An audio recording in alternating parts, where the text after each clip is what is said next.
Hello, I'm Ben Wattenberg. One man, one vote has long been a central principle of the American electoral system, but now some say that our elections lead to a tyranny of the majority, leaving the interest of minority groups out of play.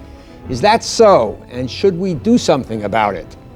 Joining us today to sort through the conflict and the consensus are Professor Lani Guinier of the University of Pennsylvania and author of The Tyranny of the Majority, Professor Stephen Solarz of the George Washington University and a former United States Congressman, Carol Swain, Associate Professor of Politics at Princeton University and author of Black Faces, Black Interests, which won the 1994 Woodrow Wilson Foundation Prize as the year's best book on government politics or international affairs, and law professor Jamin Raskin of American University, co-author of the forthcoming book, Political Correctness and the First Amendment, The Question Before This House: Are American Elections Fair?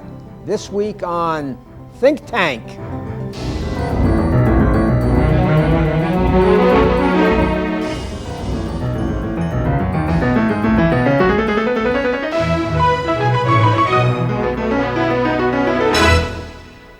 Since the founding of the United States, the right to vote has been extended to more and more groups. At first, only white male property holders could vote. Later, the 15th Amendment to the Constitution gave the vote to former slaves, the 19th to women, and the 26th to 18-year-olds. In 1965, Congress passed the Voting Rights Act to ensure that black voters in the South could exercise their right to vote free of intimidation.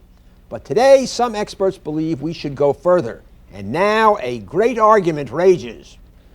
Under that 1965 Voting Rights Act, black voter registration surged. In response, some state and local legislatures drew electoral district lines so that minority groups would not comprise a majority in a district, making it difficult for minority candidates to win. To combat this, Congress somewhat ambiguously amended the Voting Rights Act in 1982, changing the way district lines are drawn. The result is some pretty weird-looking congressional districts. Take a look at the 12th district in North Carolina, drawn to ensure a majority of black voters. And look at the 12th in New York, which was designed to create a majority Hispanic district. Meanwhile, minority representation in Congress has gone up, way up, from 36 members in 1990 to 56 today. Now, beyond redistricting along ethnic and racial lines, some experts have suggested another way to give greater weight to the votes of minorities: cumulative voting. Here's how it works. Each voter is given not one, but let's say 3 ballots in an election. A voter then might give all 3 votes to one candidate, cast 2 votes for one and 1 for another, or spread them among all 3 candidates. White voters, typically in the majority, might well spread their votes evenly among the 3 candidates. Black or Hispanic voters could concentrate their votes, casting them for one candidate, and that would increase the chances that minority candidates would win. Both redistricting along ethnic lines and cumulative voting are controversial. Recent Supreme Court decisions have called some plans into question. While some argue that these techniques would increase minority representation, others say that they are anti-democratic and amount to a kind of electoral apartheid. Let us begin this discussion, if we might, with Professor Guinier, who, whether one agrees with you, Lani, or disagrees with you, I think we would all acknowledge that you, more than anyone in recent years, have brought this terribly important issue to agenda level. I wonder if you could briefly describe what it is that troubles you and what your remedies are. Briefly, yes. Briefly, right. I am in favor of more democracy, not less. And my concern is that the way in which we presently elect people to represent the American people, not just minority voters, but all Americans, wastes some votes unnecessarily and disproportionately rewards people who happen to be in the majority of a particular geographic district by giving them all the power in that district and giving those who are in the minority none of the power. So that my concern is really with the allocation of political power based on drawing arbitrary lines around neighborhoods and calling that a political unit, and then giving that unit the opportunity to elect someone to the legislature. So you approve of some of those maps that we saw, those sort of weird serpentine maps? I think that those districts have a remedial value that is important if you are interested in having an integrated legislature where the legislature itself is elected or consists of representatives who are elected from districts. That's what you have to do if you're going to elect people using districts. And part of the reason those particular districts look so strange is that they're the leftovers. The people who were the incumbents drew districts to protect themselves, and then each of them ceded a little bit of space so that they could create a new district to allow minority voters the opportunity to elect representatives of their choice. Professor Swain, Carol Swain of Princeton, do you buy Lani's argument? I agree with parts of Lani's argument, but I'm concerned about the overemphasis also on drawing majority black districts to elect black officials. I'm not sure that they're necessary. I know that there have been an increasing number of cases where black politicians have been elected in majority white constituencies, and this is despite the odds, because it's very difficult for a black candidate to get support when he or she decides to run in a majority white constituency.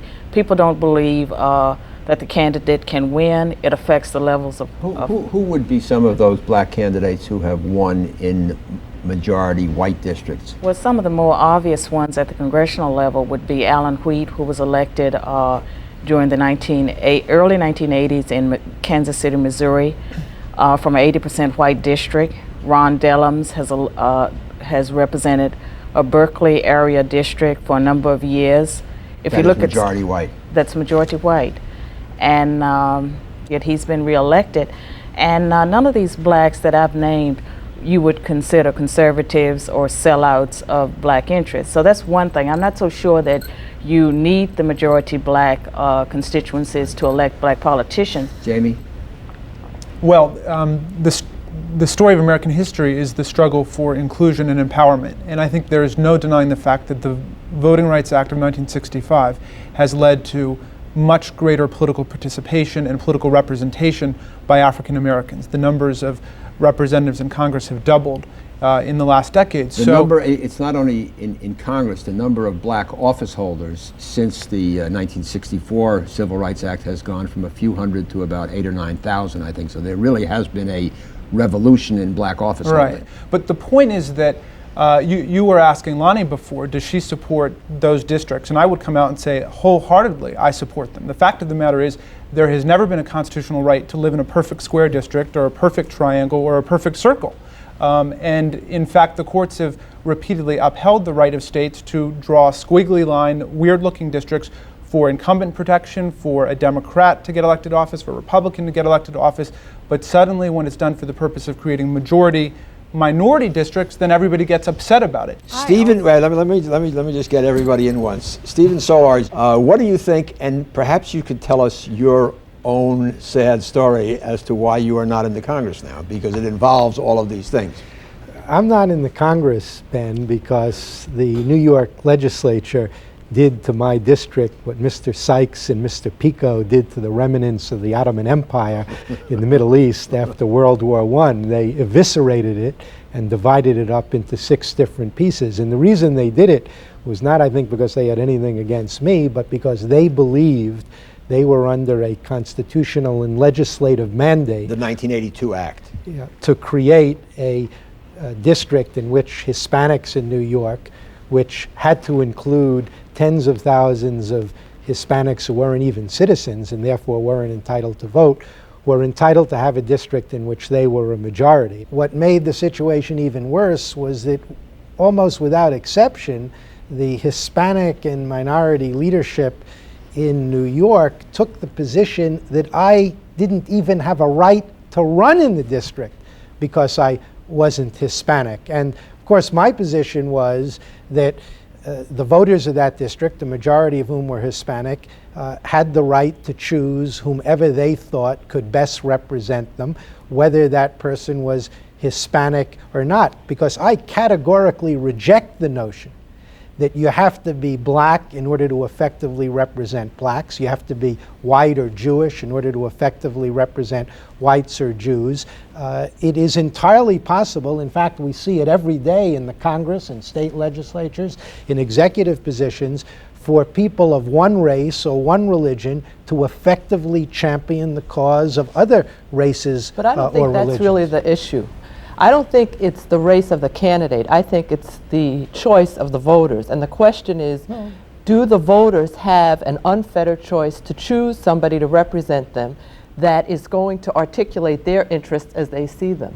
If you have a legislative body in which, as in North Carolina, you had a congressional delegation which for this entire century never included a member of 24% of the population, never, then those people who are in that 24% may feel excluded.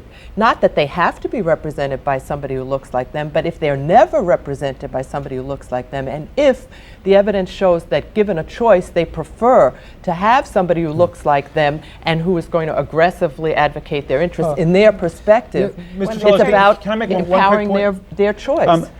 You placed second in the race, so a lot of Latinos ended up voting for you. And you're saying the legislature should not have been under a statutory mandate to create a majority Hispanic district. The problem is, what happens if they don't do that? Well, then you have a majority white legislature in New York which responds to an incumbent, and the incumbent gets on the phone and says, I want my district saved. And the real scandal here is that incumbents are reelected at the rate of over 90% because of the money they have available to them.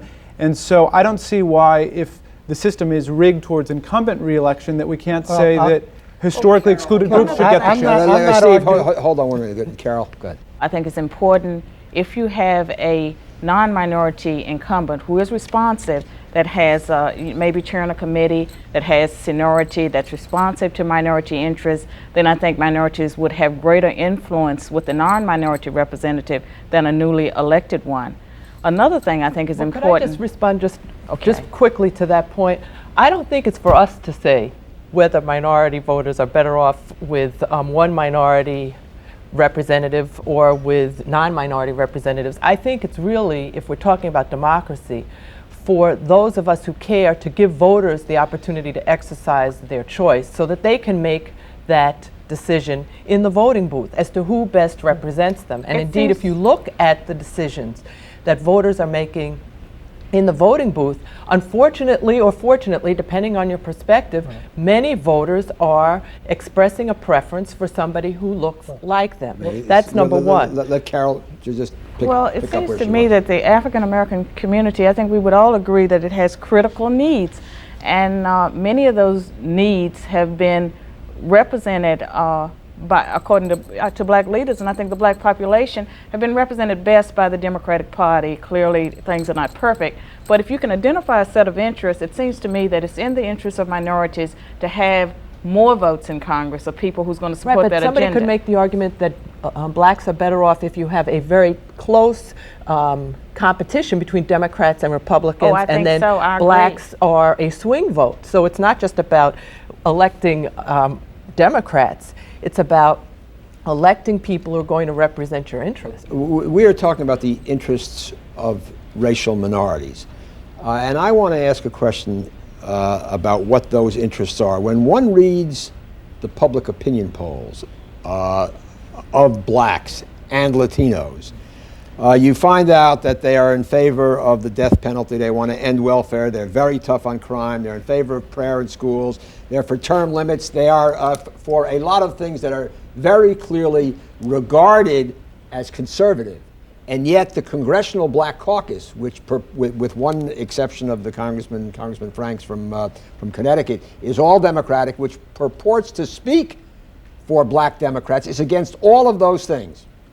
Yeah, but part of the problem with what you've just cited is it depends how you ask the question. Yes, they may be for ending welfare as we know it, but they're not for throwing people off the rolls and not giving them a job. They are for the death penalty no matter how you ask that. But Ben, can I make one point about this? Which is that one of the benefits of having the majority African American districts is that we're seeing a lot more competition and diversity within these districts. If you take the 4th district in Maryland, for example, where Congressman Swain was elected in the last election, there were 6 or 7 African American candidates who disagreed on all kinds of issues. Whereas if racial minorities are always in the position of being numerical minorities, they're going to have to get behind one candidate. Jamie, so it creates more ideological What are you going to conformity. do when the 1964 Civil Rights Act was passed and the 1965 Voting Rights Act was passed? You had, of the minorities in America, 75% were black. And they had obviously a long and tragic history of suppression and repression. Now, 30 years has gone by. Blacks are not 75% of the population, of the minority population. They are less than 50, and the proportion is sinking. You have a large Latino population, an Asian population. You have 6 million Muslims. You have people coming in from Eastern Europe. You have blacks from the Caribbean area and black Southern Africa that have very different voting habits than American blacks. You have splits within the Latino community. I mean, nobody who knows politics would think that a Cuban in Florida and a Puerto Rican in New York would vote the same. I mean, aren't we headed? There was a country that tried this kind of proportionalism, and it was called Lebanon. I mean, let's just think of the implications of this. How about the country that has tried this kind of proportionalism that we have hailed as coming into 20th century democracy, and that's South Africa? South Africa has now, for the first time, all-race elections in which everyone in the country can cast a vote, and what's more important is everyone can also cast a ballot for somebody who has a chance of being elected.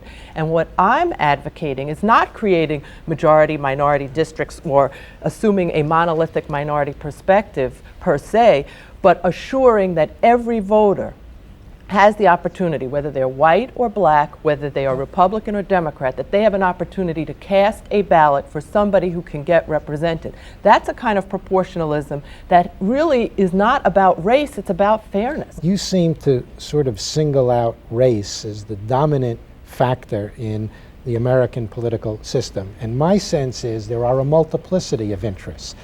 And what troubles me about your approach with the cumulative voting, where one person in a Tammany Hall-like dream could go into the ballot box with 7 votes in their hand and cast them for the same person, is it is likely to encourage the emergence of a political system, if this were widely adopted, in which candidates appealed not just to racial minorities, but to ideological minorities, economic minorities, social minorities, producing over time a fragmentation of the political system and a disinclination to compromise, because the effective constituency of each representative so elected would be the small group whom they could persuade to cast all 7 votes for them. And wait, and let me just finish, Ben. In a heterogeneous society like ours, where unity is always dearly purchased, I think we have an interest in a political system in which people who run for office have a self-interest in building coalitions and reaching out to many different interest groups rather than appealing narrowly just to one. Can I just respond? Because I think what you've raised is a very important point, and I agree with you.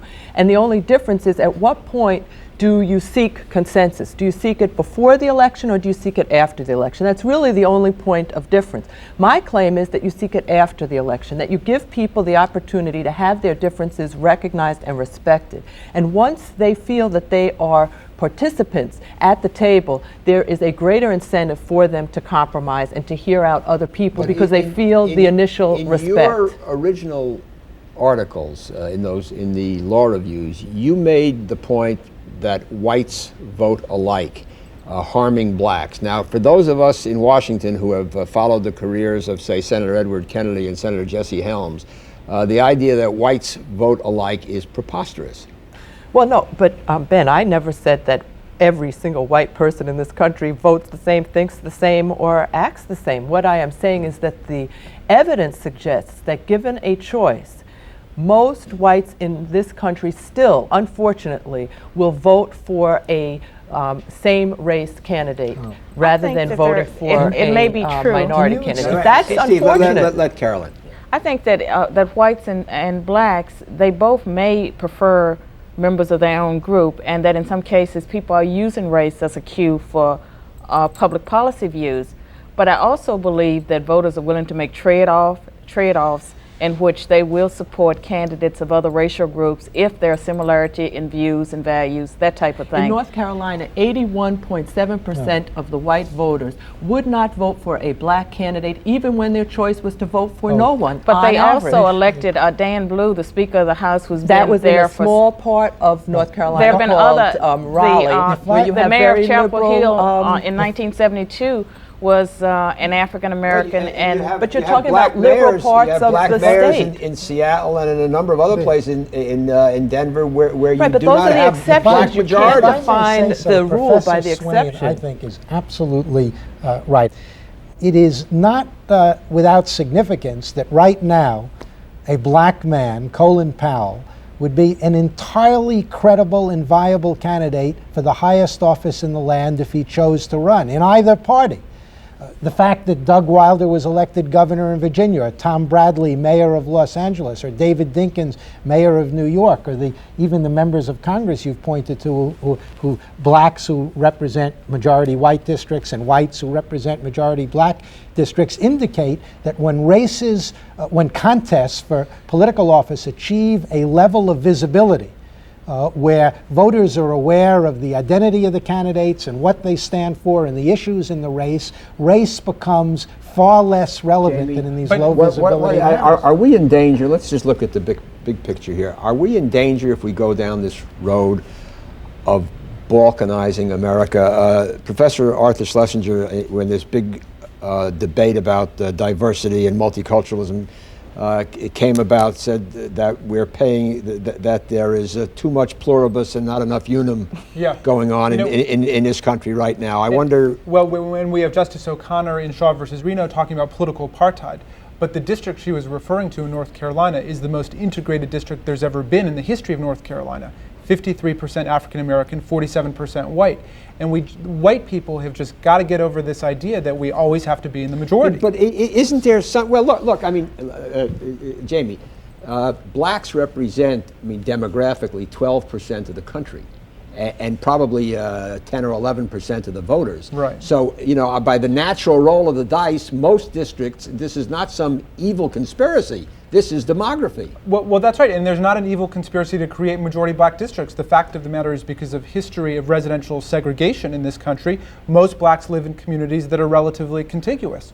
So there's never been a constitutional right to live in a geometrically perfect district. Carol? I'm very concerned about, all this emphasis on drawing minority districts. For African Americans, they're 12% of the population. If you look at the places where districts have already been drawn, we're rapidly approaching a ceiling, and people tend to dismiss the fact that in 1990, 40% of the blacks in Congress came from districts that were not majority black in their voting age populations.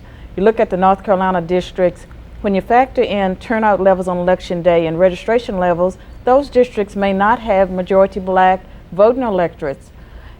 So I think blacks are getting elected with white votes, and we need to recognize that. I don't think it's viable, to draw, absolutely, to but that doesn't concentrate on mean drawing that minority districts. But they're getting elected with some white crossover votes. Absolutely true. But most whites are not voting for the black candidate when given a choice. Good. I just want to say that Lani Guinier's voice is a prophetic one here, because she's saying we have to get away from the idea of racial proportional representation, and let's open up the system to have different voices come out. Right now, with the single member districts, winner take all, 51% of the people get the representative and 49% are left empty-handed. We have to begin to redesign our political system so everyone has a meaningful voice. I'm not sure that everyone doesn't have a meaningful voice under the present system, and I think that if people would focus on some of the positive things that have happened, for many of the voting rights advocates, it seems to be bad news when a black candidate gets elected in a white constituency.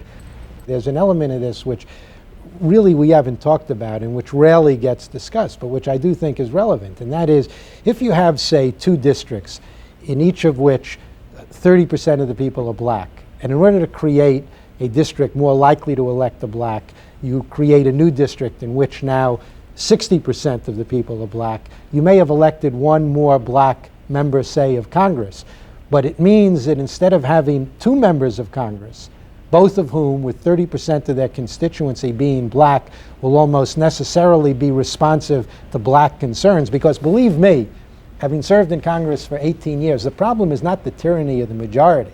The problem is the tyranny of a multiplicity of minority, not racial, but ideological and special interests, who hold members of Congress to the wheel. You have to have They another don't show. do their You thing. have to do another show on No, this. you may not. That is, we are over time. Thank you very much, Lani Guinier, Steve Solarz, Carol Swain, Jamie Raskin, and thank you. We have appreciated hearing from you over the weeks. Would you please continue and send your comments or questions to the address on the screen. For Think Tank, I'm Ben Wattenberg.